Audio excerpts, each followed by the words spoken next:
Big breaking news. Lisa सहर ने कर ली शादी और ये हैं उनके दूल्हा हजूर।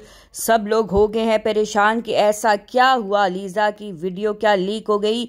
लीजा ने कर ली शादी झटपट बगैर किसी को बताए, लेकिन जी टिकटॉक के ऊपर और प्राइवेट वीडियो शेयर की जा रही है। और मजे की बात तो ये भी हुई कि इस आदमी के साथ एक बच्ची भी थी, वो बच्ची जो अलीजा के साथ अक्सर देखी जाती थी, जिसको अपनी छोटी बहन कहती थी, असल में वो निकली अलीजा सहर की बेटी।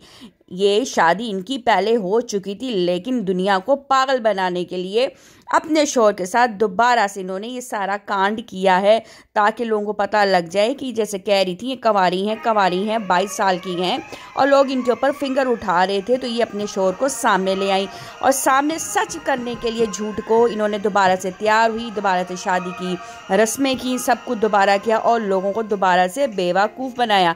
आपका क्या ख्याल है इस चीज़ में कितनी सच्चाई है?